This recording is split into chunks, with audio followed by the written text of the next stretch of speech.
Hello friends, welcome back to my YouTube channel. Friends, आज के video में आप देखने वाले हैं यूजीसी नेट के पाठ्यक्रम में लगा हुआ निबंध नाखून क्यों बढ़ते हैं। इसके पहले भी हम कई निबंध देख चुके हैं। आज हम देखेंगे नाखून क्यों बढ़ते हैं।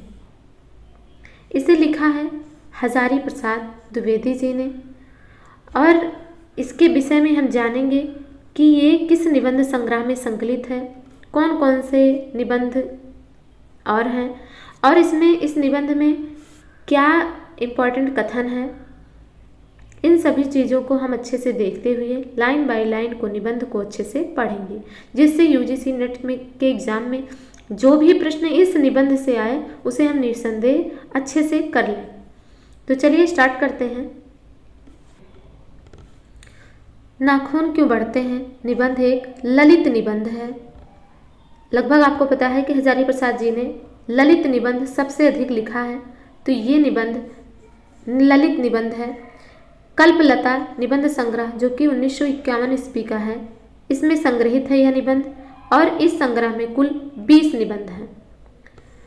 तो नाखून क्यों बढ़ते हैं ये निबंध है। आम फिर बौरा गए शिरीष के फूल है, भगवान महाकाल का कुंठ नृत्य, महात्मा के महाप्रयाण के बाद ठाकुर जी की बटोर, संस्कृतियों का संगम, समालोचक की डाक, महिलाओं की लिखी कहानियाँ, केतु दर्शन, ब्रह्मांड का विस्तार, वह चला गया, साहित्यिक संस्थाएं क्या कर सकती हैं, हम क्या करें, धर्मस्य तत्व निहित गुहायाम, मनुष्य की सर्वोत्तम कृति साहित्य, आंतरिक शुचिता भी आवश्यक है, समस्याओं का सबसे बड़ा हल, साहित्य का नया कदम और आदिकाल के अंतर प्रांतीय साहित्य का ऐतिहासिक महत्व। तो ये 20 निबंध कल्पलता में संग्रहित हैं। कल्पलता निबंध संग्रह में आजकल के एग्जाम पैटर्न में कभी कभी एग्जाम में ये भी पूछ लिया जाता है कि यह निबंध किस में संग्रहित है, तो आप बता देंगे कि नाखून क्यों बढ़ते हैं निबंध कल्पलता में संग्रहित है। लेकिन ये भी पूछ लिया जाता है कि कल्पलता में कौन सा निबंध नहीं है, तो आपको इन निबंध के बारे में, अगर विश्व निबंध के बारे में पता रहेगा तभी आप बता पाएंगे कि उसमें कौन सा निबंध संकलित नहीं है। अच्छा, द्विवेदी जी लिखते हैं निबंध के विषय में। द्विवेदी जी लिखते हैं कि मैं साहित्य को मनुष्य की दृष्टि से देखने का पक्षपाती हूँ। साहित्य के विषय में लिखते हैं कि समस्त मानव समाज को सुंदर बनाने की साधना का नाम साहित्य है। समस्त मानव को सुंदर बनाने की साधना का नाम साहित्य है। द्विवेदी जी के मानवतावाद और साहित्य का केंद्र बिंदु मनुष्य है, जैसा कि इन्होंने यहीं पर बता दिया। द्विवेदी जी की ख्याति में आलोचक और निबंधकार दोनों रूपों में ही वे अच्छे आलोचक हैं अथवा अच्छे निबंधकार, यह निर्णय करना आसान नहीं है। यह कथन है गुलाब राय का। तो अब हम अपने मूल निबंध पर आते हैं। निबंध स्टार्ट होता है कि बच्चे कभी कभी चक्कर में डाल देने वाला प्रश्न कर बैठते हैं। अल्पज्ञ पिता बड़ा दयनीय जीव होता है। मेरी छोटी लड़की ने जब उस दिन पूछा कि आदमी के नाखून क्यों बढ़ते हैं, तो मैं कुछ सोच ही नहीं सका। देखिए, सबसे पहला प्रश्न से स्टार्ट होता है कि बच्चे कभी कभी चक्कर में डाल देने वाला प्रश्न पूछते हैं। तो ये निबंध के प्रारंभिक सेंटेंस है और इसमें कौन पूछ रहा है प्रश्न? मेरी छोटी लड़की। लेखक कह रहा है कि मेरी छोटी लड़की प्रश्न पूछ रही, और प्रश्न क्या पूछती है कि आदमी के नाखून क्यों बढ़ते हैं। तो अचानक से जब प्रश्न पूछ लिया गया तो फिर लेखक कहता है कि मैं कुछ भी नहीं सोच सका। और एक चीज़ और है कि आप देखते होंगे कि बच्चे बहुत प्रश्न करते हैं। जब उन्हें थोड़ा सा उनके जिज्ञासा, जैसे जब वो समझदार होते हैं, जिस समय जिज्ञासा बढ़ती है तो उनके अंदर बहुत सारे प्रश्न आते हैं और वो ऐसे ऐसे प्रश्न करेंगे कि जिनका उत्तर आप इधर उधर करके देंगे, आपको एग्जैक्ट उसका आंसर खुद भी नहीं पता होता। तो यही कह रहे हैं कि बच्चे चक्कर में डाल देने वाला प्रश्न करते हैं, और सच बात है ये। आप देखते होंगे अगर आपके घर में छोटे बच्चे होंगे तो ऐसे ही प्रश्न कर लेते हैं। आगे है कि हर तीसरे दिन नाखून बढ़ जाते हैं। क्या कहते हैं कि हर तीसरे दिन नाखून बढ़ जाते हैं। बच्चे कुछ दिन तक अगर इन्हें बढ़ने दें तो माँ बाप अक्सर उन्हें डांटा करते हैं, पर कोई नहीं जानता कि ये आभागे नाखून क्यों इस प्रकार बढ़ा करते हैं। यानी जब लेखक की छोटी बेटी ने, छोटी लड़की ने प्रश्न पूछ लिया, तब लेखक ने भी सोचना आरंभ किया कि भाई नाखून क्यों बढ़ते हैं, ये बात तो इसने सच पूछा। तब वही सोच रहे हैं कि अगर बच्चे इन्हें बढ़ने देते हैं तो माँ बाप अक्सर डांटते हैं कि भाई इन्हें काटकर छोटा कर लो, पर कोई नहीं जानता कि यह आभागे नाखून क्यों इस प्रकार बढ़ा करते हैं। काट दीजिए, वे चुपचाप दंड स्वीकार कर लेंगे, पर निर्लज्ज अपराधी की भांति फिर छूटते ही सेंध पर हाजिर। आखिर ये इतने बेहया क्यों हैं? आप देखते होंगे कि आप नाखूनों को कट कर लीजिए, सप्ताह भर बाद फिर उतने बड़े हो जाते हैं। तो यही कह रहे हैं लेखक कि निर्लज्ज अपराधी की भांति फिर छूटते ही सेंध पर हाजिर, यानी कि फिर से बढ़ जाते हैं सप्ताह भर में। आखिर ये इतने बेहया क्यों हैं कि जितना हम इनको काटते जाते हैं उतना ही ये बढ़ते रहते हैं। कुछ लाख ही वर्षों की बात है, जब मनुष्य जंगली था, वन मानुष जैसा, उसे नाखून की जरूरत थी। उसकी जीवन रक्षा के लिए नाखून बहुत जरूरी थे। असल में वही उसके अस्त्र थे। तो नाखूनों को क्या बताया जा रहा? अस्त्र। ये भी इम्पोर्टेंट है।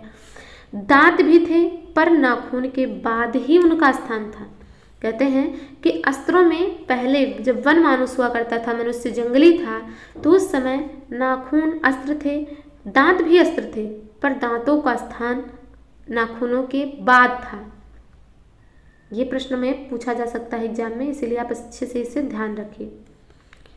आगे क्या है कि उन दिनों उसे जूझना पड़ता था, प्रतिद्वंदियों को पछाड़ना पड़ता था। नाखून उसके लिए आवश्यक अंग था। फिर धीरे धीरे वह अपने अंग से बाहर की वस्तुओं का सहारा लेने लगा। पत्थर के ढेले और पेड़े की डालें काम में लाने लगा। रामचंद्र की वानरी सेना के पास ऐसे ही अस्त्र थे, पत्थर के ढेले और पेड़ों की डालें। उसने हड्डियों के भी हथियार बनाए।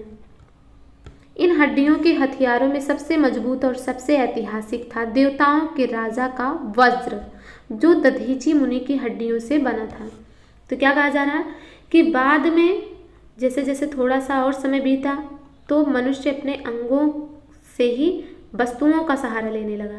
जैसे हाथ से ढेले को उठाकर किसी पशु पक्षी को मार देता, पेड़ की डालों से, और इसके बाद उसने अपने हड्डियों से, यानी जो मनुष्य मर चुके थे, निष्प्राण हो चुके थे, उनकी हड्डियों से हथियार बनाए जाने लगे। तो उसमें से बता रहे हैं कि सबसे मजबूत और सबसे ऐतिहासिक जो हड्डी है वो है दधीच मुनि की हड्डी, और जो है वो देवताओं के राजा का वज्र था। मनुष्य और जब आगे बढ़ा तो उसने धातु के हथियार बनाए। देखिए सबसे पहले किस चीज़ का हथियार बनाया? हड्डी का। इसके बाद धातु के हथियार बनाए। जिनके पास लोहे के शस्त्र और अस्त्र थे वे विजयी हुए। जिनके पास लोहे के शस्त्र और अस्त्र थे वे विजयी हुए। देवताओं के राजा तक को मनुष्यों के राजा से इसलिए सहायता लेनी पड़ती थी कि मनुष्यों के राजा के पास लोहे के अस्त्र थे।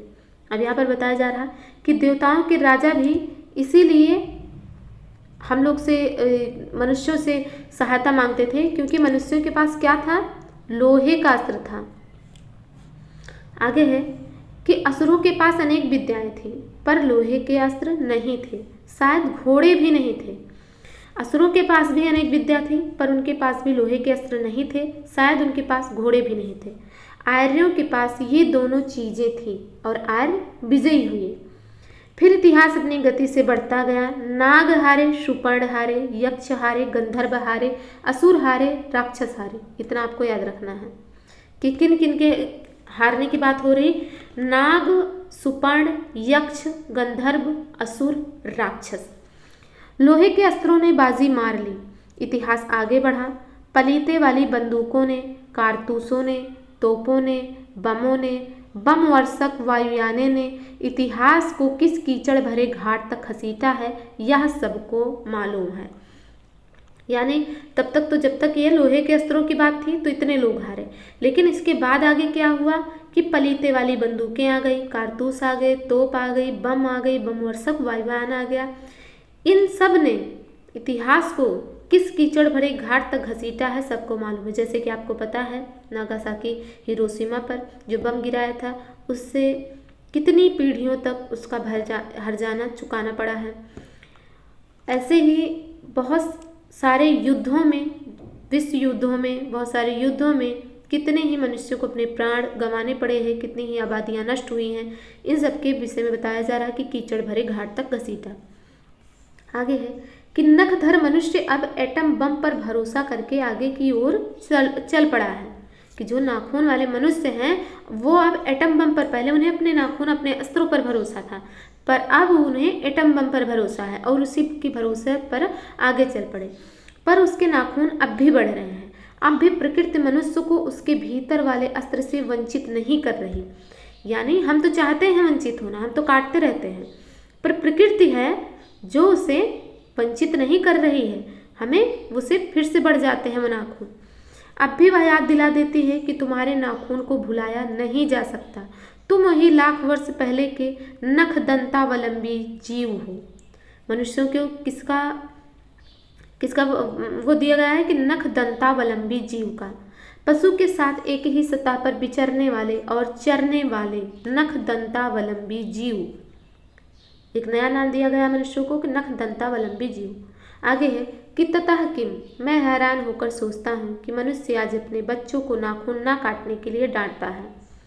किसी दिन कुछ थोड़े लाख वर्ष पूर्व वो अपने बच्चों को नाखून नष्ट करने पर डांटता रहा होगा, क्योंकि जब नाखूनों की ज़रूरत थी, जब वो अस्त्र थे, तो मनुष्य अपने बच्चों को नाखून काटने पर डांटता रहा होगा कि अगर तुम्हारे ऊपर कोई समस्या आ जाती है तो तुम उससे सामना कैसे करोगे जब तुम्हारे नाखून ही, तुम्हारे अस्त्र ही तुम्हारे पास नहीं होंगे। लेकिन प्रकृति है कि वह अब भी नाखून को जिलाए जा रही है और मनुष्य है कि वह अब भी उसे काटे जा रहा है। वे कमबख्त रोज बढ़ते हैं क्योंकि वे अंधे हैं, नहीं जानते कि मनुष्य को इससे कोटि कोटि गुना शक्तिशाली अस्त्र मिल चुका है। मुझे ऐसे लगता है कि मनुष्य अब नाखून को नहीं चाहता, उसके भीतर बर्बर युग का कोई अवशेष रह जाए, यह उसे असह्य है। यानी पहले के युग का, कि जब हम बर्बर थे, यानी जब हमारे पास नाखून था, उस टाइप के दांत थे कि वो अस्त्रों के जैसे थे, उस युग का कोई अवशेष मनुष्य अपने अंदर रहने देना नहीं चाहता है, यह उसे असह्य है। लेकिन यह कैसे कहूँ कि नाखून काटने से क्या होता है? मनुष्य की बर्बरता घटती कहाँ है, वह तो बढ़ती जा रही है। मनुष्य के इतिहास में हिरोशिमा, देखिए अभी भी हमने बात करी, और हिरोशिमा का हत्याकांड आ भी गया, बार बार थोड़े ही हुआ है, या तो उसका नवीनतम रूप है। मैं मनुष्य के नाखूनों की ओर देखता हूँ तो कभी कभी निराश हो जाता हूँ। ये उसकी भयंकर पाशवी वृत्ति के जीवन प्रतीक है। मनुष्य की पस्ता को क्या है कि मनुष्य की पस्ता को जितनी बार भी काट दो वह मरना नहीं जानती। कुछ हजार साल पहले मनुष्य ने नाखून को सुकुमार विनोदों के लिए उपयोग में लाना शुरू किया था। तो विनोदों के लिए कैसे? यानी आनंद के लिए। वात्स्यायन के काम सूत्र से पता चलता है, तो किसका वर्णन आया? वात्स्यायन के काम सूत्र का भी आया है रचना। तो पता चलता है कि आज से 2000 वर्ष पहले का भारतवासी नाखूनों को जमकर संवारता था। तो वात्स्यायन के काम सूत्र में क्या लिखा है कि नाखून को पहले मनुष्य जमकर संवारता था। उनके काटने की कला काफी मनोरंजक बताई गई है। त्रिकोण, वर्तुलाकार, चंद्राकार, दंतुल, तो 4 प्रकार के नाखून बताए गए हैं कि त्रिकोण, वर्तुलाकार, चंद्राकार, दंतुल आदि विविध आकृतियों के नाखून उन दिनों विलासी नागरिकों के न जाने किस काम आया करते थे। उनको सिक्त, आगे देखिए, सिक्त यानी मोम और अलकतक यानी आलता से यत्नपूर्वक रगड़कर लाल और चिकना बनाया जाता था। गौड़ देश के लोग उन दिनों बड़े बड़े नखों को पसंद करते थे और दक्षिणात्य लोग छोटे नखों को। ये बहुत इंपॉर्टेंट, मोस्ट इंपॉर्टेंट है, एग्जाम में डायरेक्ट इसी से प्रश्न आ जाता है कि कहाँ के लोग बड़े नखों को पसंद करते थे, कहाँ के छोटे। तो दक्षिणात्य को लोग छोटे नख और गौड़ देश के लोग बड़े बड़े। आप ऐसे याद रखते हैं, देखिए गौड़ में अड़ा है और बड़े में भी अड़ा है। अपनी अपनी रुचि है, देश की भी और काल की भी, लेकिन समस्त अधोगामिनी वृत्तियों की ओर नीचे खींचने वाली वस्तुओं को भारतवर्ष ने मनुष्योचित बनाया है, यह बात चाहूं भी तो भूल नहीं सकता। आगे है कि मानव शरीर का अध्ययन करने वाले प्राणी विज्ञानियों का निश्चित मत है कि मानव चित्त की भांति मानव शरीर में भी बहुत से अभ्यास जन्य सहज वृत्तियां रह गई हैं, दीर्घ काल तक उनकी आवश्यकता रही है। अतएव शरीर ने अपने भीतर एक ऐसा गुण पैदा कर लिया है कि वे वृत्तियां अनायास ही और शरीर के अनजान में भी अपने आप काम करती हैं। नाखून का बढ़ना उनमें से एक है, केश का बढ़ना दूसरा है, दांत का दोबारा उठना तीसरा है। तो आप देख रहे हैं कि 3 काम क्या क्या बताया गया है कि जो वृत्तियां अनायास ही हो जा रही हैं वो क्या है? नाखूनों का बढ़ना पहला, दूसरा है केश का बढ़ना, तीसरा है दांतों का दोबारा उठना और पलकों का गिरना ये चौथा है। तो 4 क्रिया बताई गई हैं जो वृत्तियां अनायास ही अनजाने में ही शरीर अपने आप करती रहती है और असल में सहजात वृत्तियां अनजान की स्मृतियों को ही कहते हैं। हमारी भाषा में भी तो ये भी आपको याद रखना है कि सहजात वृत्तियां अनजान स्मृतियों को कहते हैं। हमारी भाषा में भी इसके उदाहरण मिलते हैं। ये दोनों की दोनों लाइनें इंपॉर्टेंट है। अगर आदमी अपने शरीर की, मन की और वाक की अनायास घटने वाली वृत्तियों के विषय में विचार करे तो उसे अपनी वास्तविक प्रवृत्ति पहचानने में बहुत सहायता मिले। पर कौन सोचता है? सोचना तो क्या, उसे इतना भी पता नहीं कि उसके भीतर नख बढ़ा लेने की जो सहजात वृत्ति है वह उसके पशुत्व का प्रमाण है। उन्हें काटने की जो वृत्ति है वह उसकी मनुष्यता की निशानी है और यद्यपि पशुत्व के चिन्ह उसके भीतर रह गए हैं पर वह पशुत्व को छोड़ चुका है। पशु बनकर वह आगे नहीं बढ़ सकता, उसे कोई और रास्ता खोजना चाहिए। अस्त्र बढ़ाने की प्रवृत्ति मनुष्य की विरोधनी है। अस्त्र बढ़ाने की प्रवृत्ति मनुष्यता की विरोधनी है। ये 4 की 4 लाइनें मोस्ट इम्पॉर्टेंट है। आपको ये 4 लाइनें मोस्ट इम्पॉर्टेंट लाइन है, ये भी आपको याद रखना है। इसमें से प्रश्न, डायरेक्ट प्रश्न बन सकता है कि अस्त्र बढ़ाने की प्रवृत्ति मनुष्यता की क्या है, सहयोगिनी है, विरोधनी है, क्या है? तो आपको बताना है कि विरोधनी है। आगे है कि मेरा मन पूछता है कि किस ओर मनुष्य किस ओर बढ़ रहा, पशुता की ओर या मनुष्यता की ओर, अस्त्र बढ़ाने की ओर या अस्त्र काटने की ओर। मेरी निर्बोध बालिका ने मानो मनुष्य जाति से ही प्रश्न किया है कि जानते हो नाखून क्यों बढ़ते हैं? यह हमारी पशुता के अवशेष हैं। मैं भी पूछता हूँ कि जानते हो ये अस्त्र शस्त्र क्यों बढ़ रहे हैं? ये हमारी पशुता की निशानी है। भारतीय भाषाओं में प्रायः ही अंग्रेजी के इंडिपेंडेंस शब्द का समानार्थक शब्द नहीं व्यवहृत होता। 15 अगस्त को जब अंग्रेजी भाषा के पत्र इंडिपेंडेंस की घोषणा कर रहे थे, देसी भाषा के पत्र स्वाधीनता दिवस की चर्चा कर रहे थे। इंडिपेंडेंस का अर्थ है अधीनता या किसी अधीनता का अभाव, पर स्वाधीनता शब्द का अर्थ है अपने ही अधीन रहना। तो इन दोनों में डिफरेंस बताया गया है। अंग्रेजी में कहना हो तो सेल्फ डिपेंडेंस कह सकते हैं। मैं कभी कभी सोचता हूँ कि इतने दिनों तक अंग्रेजी की अनुवर्तिता करने के बाद भी भारतवर्ष इंडिपेंडेंस को अधीनता क्यों नहीं कह सका। उसने अपनी आज़ादी के लिए जितने भी नामकरण किए, स्वतंत्रता, स्वराज्य, स्वाधीनता, उन सब में स्व का बंधन अवश्य रखा है। यह क्या संयोग की बात है? यह हमारी समूची परंपरा ही अनजान में हमारी भाषा के द्वारा प्रकट हो रही है। मुझे प्राणी विज्ञानी की बात फिर याद आती है कि सहजात वृत्ति अनजानी स्मृतियों का ही नाम है, जैसा कि पहले हमने इस कथन को इम्पोर्टेंट बताया है। स्वराज होने के बाद स्वभावतः ही हमारे नेता और विचारशील नागरिक सोचने लगे हैं कि इस देश को सच्चे अर्थ में सुखी कैसे बनाया जाए। हमारे देश के लोग पहली बार यह सब सोचने लगे हों ऐसी बात नहीं है। हमारा इतिहास बहुत पुराना है। हमारे शास्त्रों में इस समस्या को नाना भावों और नाना पहलुओं से विचारा गया है। हम कोई नौसिखिए नहीं हैं जो रातों रात अनजान जंगल में पहुंचाकर आरक्षित छोड़ दिए गए हों। हमारी परंपरा महिमामयी, उत्तराधिकार विपुल और संस्कार उज्ज्वल है। हमारे अनजान में भी ये बातें हमें एक खास दिशा में सोचने की प्रेरणा देती हैं। यह जरूर है कि परिस्थितियां बदल गई हैं, उपकरण नए हो गए हैं और उलझनों की मात्रा भी बहुत बढ़ गई है, पर मूल समस्याएं बहुत अधिक नहीं बदली हैं। भारतीय चित्त जो आज भी अंधहीनता के रूप में न सोचकर स्वाधीनता के रूप में सोचता है, वह हमारे दीर्घकालीन संस्कारों का फल है। वह स्व के बंधनों को भी आसानी से नहीं छोड़ सकता। अपने आप पर अपने आप के द्वारा लगाया हुआ बंधन हमारी संस्कृति की बड़ी भारी विशेषता है। मैं ऐसा तो नहीं मानता कि जो कुछ हमारा पुराना है, जो कुछ हमारा विशेष है, उससे हम चिपटे रहें। लेखक कह रहे हैं कि हम ऐसा नहीं मानते कि जो कुछ पुराना है या जो कुछ विशेष है उससे हम चिपटे ही रहें। पुराने का मोह सब समय वांछनीय ही नहीं होता। बता रहे हैं कि पुराने का मोह हर समय अच्छा ही नहीं होता। जैसे क्या है कि मरे बच्चे को गोद में दबाए रहने वाली बंदरिया मनुष्य का आदर्श नहीं बन सकती, परंतु मैं ऐसा भी नहीं सोच सकता कि हम नई अनुसंधित्सा के नशे में चूर होकर अपना सर्वस्व खो दें। कालिदास ने कहा था कि सब पुराने अच्छे नहीं होते, सब नए खराब ही नहीं होते। भले लोग दोनों की जांच कर लेते हैं, जो हितकर होता है उसे ग्रहण करते हैं, और मूढ़ लोग दूसरों के इशारे पर भटकते रहते हैं। सो हमें परीक्षा करके हितकर बात सोच लेनी होगी, और अगर हमारे पूर्व संचित भंडार में वह हितकर वस्तु निकल आए तो इससे बढ़कर और क्या हो सकता है। जातियां इस देश में अनेक आई हैं, लड़ती झगड़ती भी रही हैं, फिर प्रेम पूर्वक बस भी गई हैं।